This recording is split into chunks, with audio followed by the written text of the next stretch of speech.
Today on Daily Blast Live, caught on camera, a group of women on a girls' trip mistaken for burglars. There's like 3 black people stealing stuff. Stealing stuff? Yeah, like breaking into the house and taking it. Did their race play a role? Heaven sent at the Met Gala. Katie, Kim, Rihanna. But who is the megastar that was noticeably absent? Jane Fonda says she's closed for business down there. Why she says sex just isn't for her anymore. And nightly news anchor Lester Holt tackles fake news. Hey, Martians landed. That's fake news to me. The legendary newsman is in the DBL studio. Daily Blast Live starts right now. Welcome to Daily Blast Live. Happy Tuesday, everybody. I hope you had a great day. We have a lot to talk about today, so let's get right to it. Because 3 black women, including Bob Marley's granddaughter, are suing the Rialto, California Police Department after being falsely accused of burglarizing a home. Watch exclusive video of the incident given to DBL. That there's like 3 black people stealing stuff. Stealing stuff? Yeah, like breaking into the house and taking. No, we're taking our suitcases out of the house. Right. They said like luggage and stuff. Because there's 3 black people in the neighborhood, of course. It's possible, but like I said, you never know. And as you just heard, 3 women were staying at the Airbnb and were packing luggage into their car when an elderly white neighbor called police thinking they were burglars. Rialto police say they are confident they handled the incident correctly. Wow. Yeah, I mean, you had strong words earlier. I did, and I still feel strongly about this. Clearly, it was an older white woman that was not used to seeing 3 black women carrying luggage in and out of a house. She called the cops, and they responded with 7 patrol cars and a helicopter. Yeah, because they thought it was a burglary. Yeah, so I just want to know this. If they think, I just want to know the response to every phone call they get. If the helicopter is deployed for every phone call that they get. I really just find this hard to believe that somebody can just call the cops, and there's that kind of response. Who are you mad at in this situation? The police, because they didn't do anything wrong in this particular instance. I get as long as they follow protocol, and there's like a history. Maybe if we looked at the last 4 things that they did, if they follow protocol, I don't have a problem with that. But what I think, instead of finding problems with everything, I think we need to find like what the basis of all this is, and that people are uncomfortable seeing black people just kind of standing there. The guys at Starbucks were just sitting there. Here, listen, let's try and take race out of it. And believe me, I agree with you. There is a disproportionate amount of these incidents happening. Of course, you can't argue with it, with people of color, obviously. And white privilege is another example. But in this situation, is it possible that this elderly woman also did not recognize those aren't her neighbors? I mean, you have to imagine if my neighbors, if I saw people coming in and out of my neighbor's house and I knew for a fact it wasn't their neighbors, I would like to think that I would go and ask questions before I call the police. To your point real quickly, and I want to hear from Erica, is it the neighbor's job to tell, is it the owners of that house to tell the neighbors, hey, I'm running an Airbnb. If you see some strangers in here, I'm running an Airbnb out of here. So I think the owner might be partly to blame as well for not telling anybody. I would like to know how long they've been renting the space out for Airbnb. That neighborhood, I'm sorry, doesn't exactly look like it's popping. So I don't know if that's a popular place for people to stay. Maybe this is the first time that African Americans stayed at that house. I think it's impossible to take race out of it. And what I really want to encourage people to do is kind of check your bias, because these are very dangerous situations that you're putting everyone in. You're talking about a situation where everyone's like, oh, if they're innocent, then what do they have to fear? Ask yourself this: the last time a police officer just casually came behind your vehicle and went a few blocks down the street, how nervous did you get? Not at all. If you amplified, not at all. Well, no, people tend to get nervous. I get a little nervous. People I get don't nervous. get nervous. I've never once had to fear for my life. Crazy. But it's a natural, my white privilege. But it's a natural reaction. So I'm not for people to be like, oh my gosh, are my tags right? Do I have my? You're just racking your brain for it. So I think the bottom line is, when you make these phone calls, like, I would be a little bit more cautious about it. You're putting other people's lives in danger, and you're putting the police lives in danger. All right. Let's move on, because Roman Polanski's attorney is ripping the Academy right now, the organization in charge of the Oscars. This after Polanski got the boot from the organization less than a week ago. Polanski's lawyer fired off a letter to the organization and, according to TMZ, argues the Academy ignored its own bylaws and failed to allow for due process. For due process, he fled the country to avoid prosecution. What is he talking about? After he did what? After he had sex with a 13-year-old. Apparently drugged about? Yeah, Yes. I mean, this is just arrogance in its highest form. Boom, that's exactly right. He just believes that his art and his gifts should transcend the fact that he allegedly assaulted a young girl many, many years ago. And you see how quickly they reacted. But I mean, again, as our own Stu Magoo said in the pre-prep, hey, if you want to fight for your reputation, come on back to the United States and have your day in court. I don't think he's going to do that. Innocent people don't flee. Guilty people flee. Well, yeah, and I think when you start talking about this is privilege at its highest form. Like, we're supposed to just completely forget about the fact that you had sex with a 13-year-old girl, right, fled the country, never atoned for any of it, and now you want us to listen to some garbage about a stupid award or being a part of an academy? Get your priorities straight. Yeah. Worry about your legacy. I don't know. In it's a different crazy way. to me. Yeah, Worry exactly. about your moral character. Exactly. We are live. Digital producer Brett Forrest has news at the moment. Stormy Daniels' attorney Michael Avenatti is claiming a Russian oligarch with close ties to Vladimir Putin paid $500,000 to President Trump's personal attorney, Michael Cohen, after the 2016 election. Avenatti tweeted saying, in part, the Russian money, quote, may have reimbursed a $130,000 payment, referring to the hush money Cohen paid to porn star Stormy Daniels to keep quiet about an alleged affair with President Trump. Avenatti followed up with another tweet containing documents detailing his claims. The Russian oligarch was recently questioned in the Mueller investigation and was sanctioned by the U.S. government in April. This is a developing story, and we'll keep you updated as details emerge. Wow. And Mueller is looking into this. Also, what they allege, or what Avenatti alleges, is that $500,000 was deposited. And if you look at the documents, it shows that. Whether or not you can authenticate the documents is another story. But in those papers, it shows that the $500,000 was deposited into that same shell company that gave the $130,000. So is their defense, don't worry, we didn't use campaign finances, we used the Russian oligarchs' money? Is that your defense? I don't know. We're going to have to hear more about this. Yes, of course. This news is just coming out. Breaking out. Right. Does this change your thoughts about Avenatti? Not yet.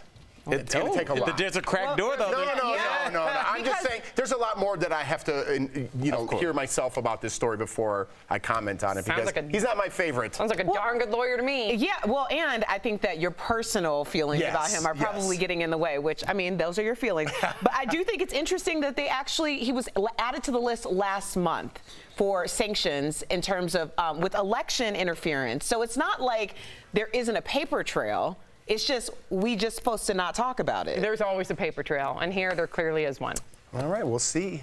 Actress James Fonda is opening up about why she's not having sex anymore. The 80-year-old says she has, quote, closed up shop down there. Why? Why'd you point? We're not on that shot, Sam. They can't see me point. Other people in her life she'd rather focus on other than the other thing. Of course, it's just watch. The most important thing in my life are my women friends. They inspire me and put starch in my spine, and they're always there when I need them, and I hope I'm there for them. Of course, it's surprising to hear that from her at the premiere of her new movie Book Club that's all about older women having sex, and a lot of it. So check out this clip from the trailer. I would like to introduce you to Christian Grey. Oh, no. We started this book club to stimulate our minds. From what I hear, this book is quite stimulating. All right, so it is a little weird that she mentioned this at the premiere of that movie. Right, I don't know why you would talk about. I understand that the movie is promoting like older women having sex, but I think she's kind of undercutting her own movie. If you're watching it knowing that it's taking you out of it, like, oh, she's closed for business down there. Like, first of all, those are her. I don't know if she's opening like a Burger King or something. Like, that's like, don't use those phrases. But at least, like, let's. Why can't she? Why can't she use whatever phrase she wants to describe her vagina? All right, then.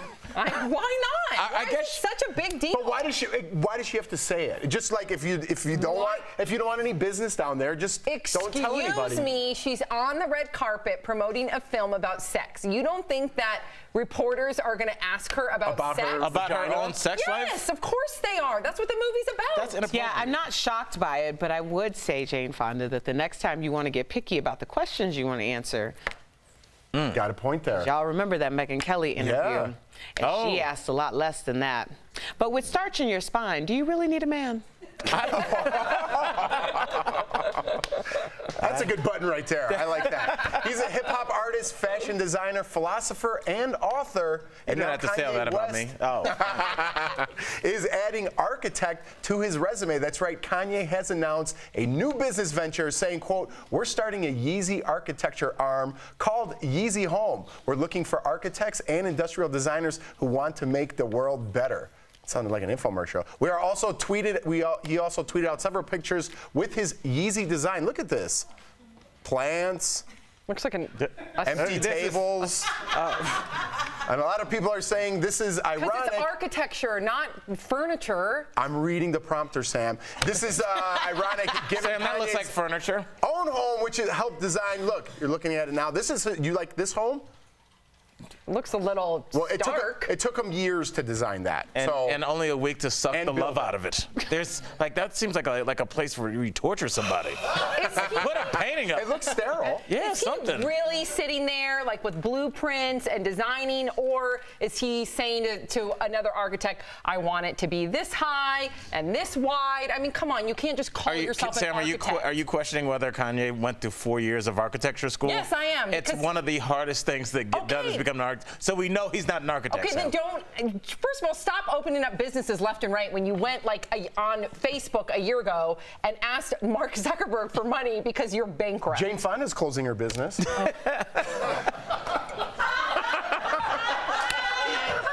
one, Jeff. Oh, come on, you guys. You don't need to. We are live. Tori Shulman has the red carpet trends from the Met Gala. That was very funny.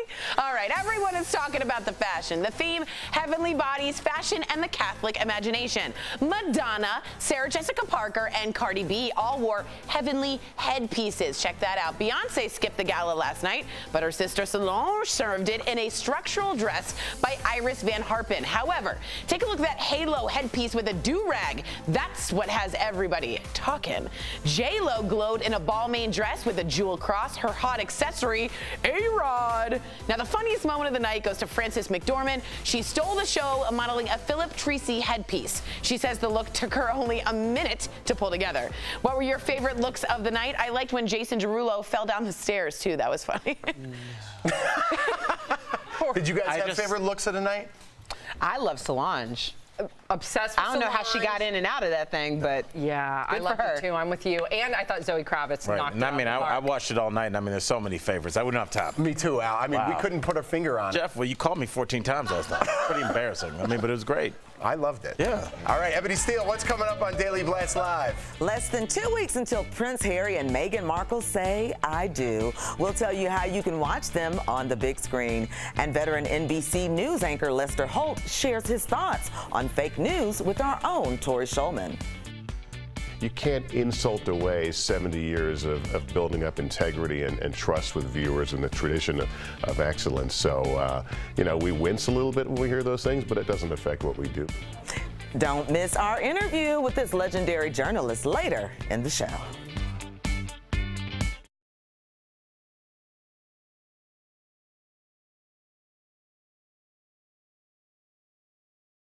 So really quick, guys, I just want to give a little rundown at that very funny joke, by the way, and I never compliment you, so good job. Wow. Close for business, that was very funny. I wouldn't have thought of that. It was very good. Mark, I'm doing it. You writing this down? Yeah. That's monumental. Taking time. Really quick, you guys, for all of you who want to know a little bit more about campaign finance and how it would be illegal, there isn't like a money pot that says campaign finance that if you reach in, like that's what makes it illegal. There's an FEC ruling that says anything that can influence the campaign, your reputation, your name, your identity, anything that you give over $250, you have to report. And the person who just tweeted that out is Kellyanne Conway's husband.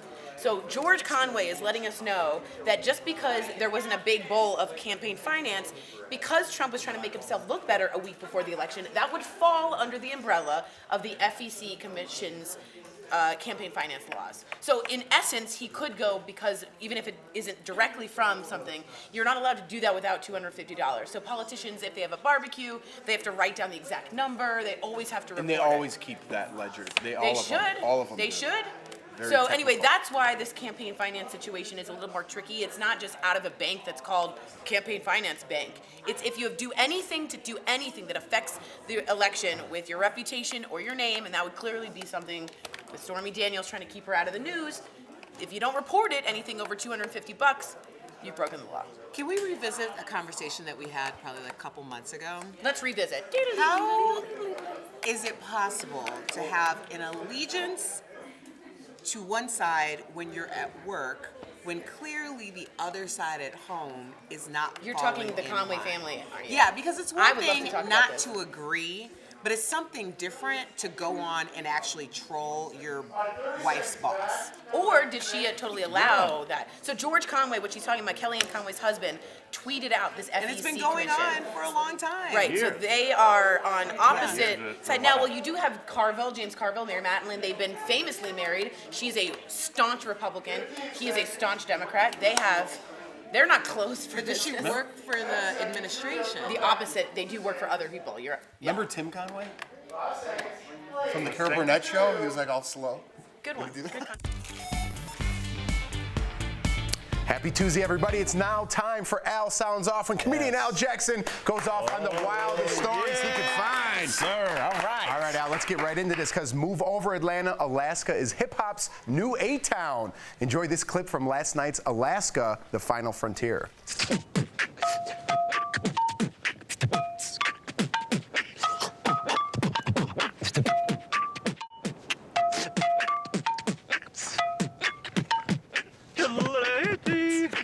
Nice jam. Usually hip hop's coming in hot. That's coming in cold and white. Even Sarah Palin doesn't think that's funky enough. But you know, it's good. You got musical equipment that you can fight a bear with later. So you know what? I'm on their side. Well done, fellas. Let's go to the next You one. need that in Alaska, Al. All right, a Wisconsin man has been eating roughly 2 Big Macs a day for the past 46 years and just threw a party for number 30,000. But before the meal, Don Gorski warmed up the crowd with a few jokes, Al, like you. All right. Enjoy. I got some competition. I've never peeled a game piece off a Big Mac carton. I've got thousands of cartons with game pieces on there, and if I got a car, that's just too bad, you know? Don Gorski sounds off. Yeah, he does. I'll tell you 2 words he doesn't want to hear. Epic fail as it relates to his colon. Eating 30,000 Big Macs is the way to get your doctor to block you on Instagram. But you know what, Jeff? The only thing better than eating 30,000 Big Macs is not doing it. All right, that's better enough. advice. We get it. You like Big Macs. Try a salad. Let's go to left. All right, Al. We're both young, hip guys, right? Until you said that, yeah. Right. Just read the prompter out. We know the lingo the kids are throwing down in the street. Well, a Michigan police department gave their cruiser a new paint job in an effort to connect with local kids. Check out this sweet Popo ride. Oh, yes, Jeff. It's who says that police don't have their finger on the black community? I mean, that's what we all want to see. I think this idea is missing 2 O's, if you know what I mean. I got you. All right, there we go. All right, everybody, that's comedian Al Jackson. And that's Al Sounds Off. We are live. Tori Shulman joins us with a Royal Watch. Tori. Hear ye, hear ye. If ye are watching the royal wedding on your regular old TV and it's not enough, well, guess what? It's also coming to a movie theater near you. Yes, theaters around the country are showing an encore of Meghan and Harry's big day at 10 a.m. local time the day of the wedding. Now, the special 3.5-hour screening will be commercial free, and it's being shown in nearly 200 theaters. Tickets are only $10. So check out fathomevents.com to find a location near you. And don't forget, I will be in London all next week covering the royal wedding. Jeff, you a little jealous, huh? I'm sad that we're going to lose you for a week. It doesn't just have to be for a week. Oh, my God! I love you, Shulman. You know this. I am a little jealous, Tori. I'm a little She's jealous. gonna have so much fun. I love Europe. Love London. And honestly, like, we kind of make jokes, but Tori's going to spice it up over there. It's going to be fun. Yeah. Yeah. Tori, representing DBL in London. I can't wait to see what happens. Daily Blast Live is all about live news as it's happening. Ebony, what's coming up? The stars descend at the Cannes Film Festival. We're going to take you there. And NBC Nightly News anchor Lester Holt tackles fake news. Don't miss the interview, because that's up next. Guess what, DBL Nation? Even when you're done watching us on TV, you can catch all 3 hours on Facebook and YouTube. When you watch online, you get behind-the-scenes footage, and you get to see our hosts totally unfiltered, something you don't want to miss.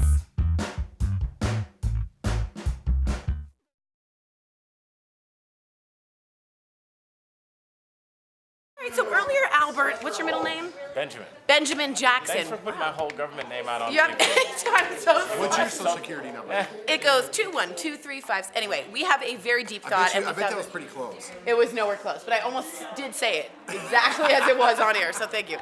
We have a great video Al made, so we want to show it right now. It's just really intense, and it's cerebral and thoughtful. Yes. You know, do you agree? I have a lot of deep thoughts. Deep thoughts. So here we go. Leah, why don't you take it away, guys? Just take a breath. This is a big deal. Take it away. Ladies, welcome to Thoughts by Al Jackson. Actress Jane Fonda is opening up about why she's not having sex anymore. The 80-year-old says she has, quote, closed up shop down there. That's what she said.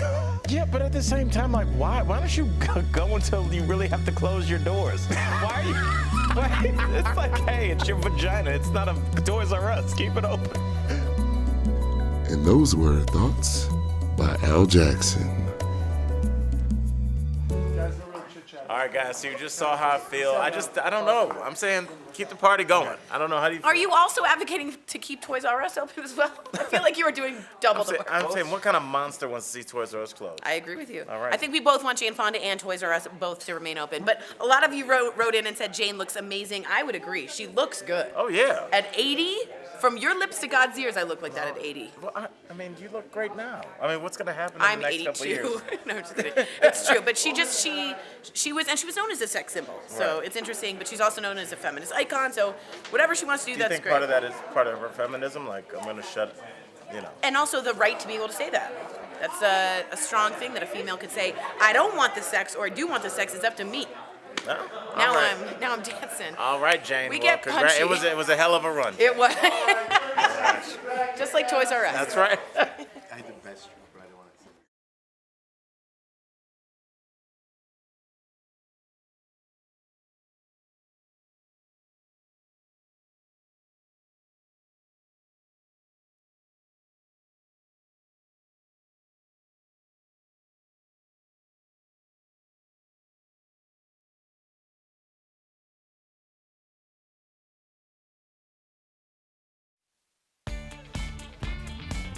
Welcome back to Daily Blast Live. Right now, NBC nightly news anchor Lester Holt is on a road trip touring America. He's doing stories that resonate with hometowns across the country. He stopped by Daily Blast Live today and gave Tori his take on so-called fake news.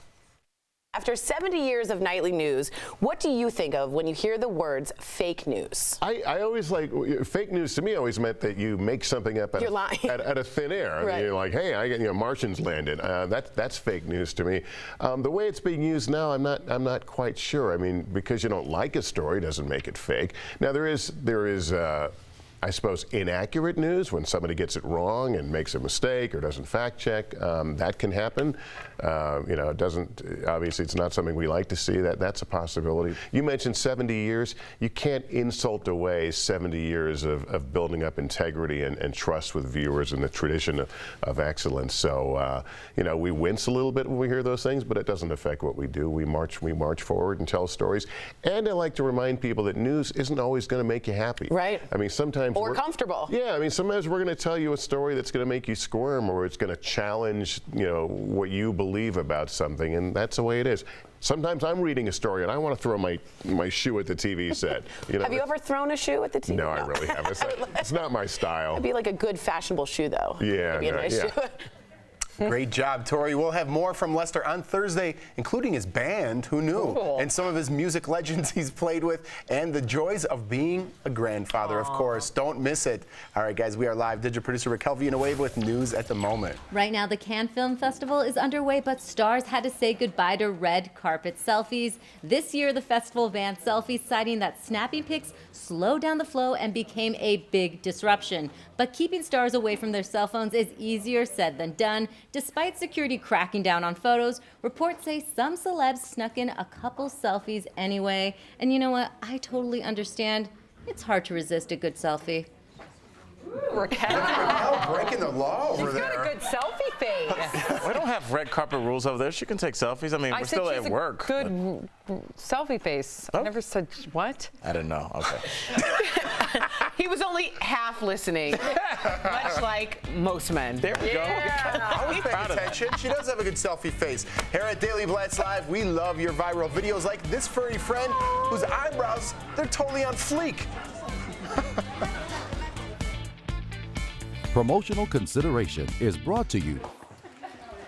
All right, guys, 2 minutes to back. 1 minute back, 2. All right. Goodbye. So, guys, thank you for the comments, Kyle, about Lester. There's going to be more on Thursday and Friday. We talked about a lot. Stormy Daniels, Kanye, Meek Mill. We talked about a lot. And it was great. And he was lovely. Could have been nicer. I just want to say I really appreciate when there's other points of view on the YouTube and Facebook. And I never want anyone on there to feel as if your point of view is somehow wrong or we don't like it or we're aggressive against it. We are not a normal news show in which we share our opinions, but we love to have discourse with you. So I really appreciate Jen Eddins was writing in saying we're liberal, and I understand that if you're a strong conservative, but Jen, write to me and say your point of view, and we can have a real life conversation. We really advocate for that, and we never want someone to feel uncomfortable. So I just want to give a shout out to all my conservatives, all my liberals. Let's live together. Now you're making me uncomfortable. Can I write in? Yeah. Can we have a conversation? Maybe you'll get people to cross the aisle on your dancing. Do you think? Yeah. That's how it's done. Bipartisanship. Do it, bipartisanship. So it's been a great day. Wow. We get punchy after a while. So write us in. I think that's something both parties can agree on. It's terrible. So if you both hate me, at least you're agreeing on something. Hey-oh! Cyber high five.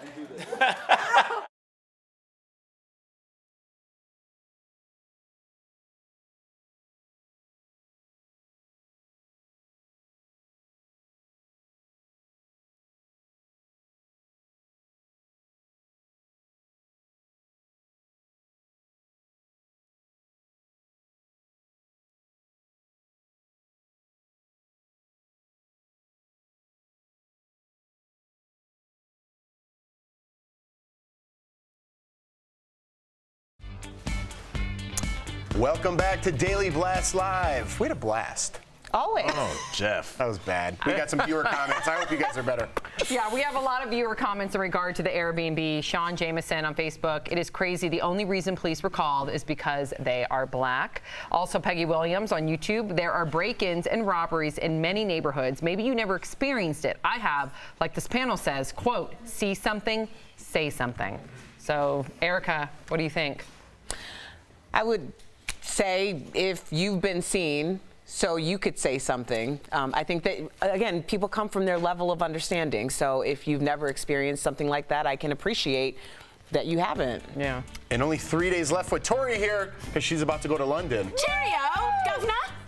All right, the stories never stop. We don't either. We are live on Facebook and YouTube. Keep the conversation going. That's Tuesday. Yeah, Jeff. Thank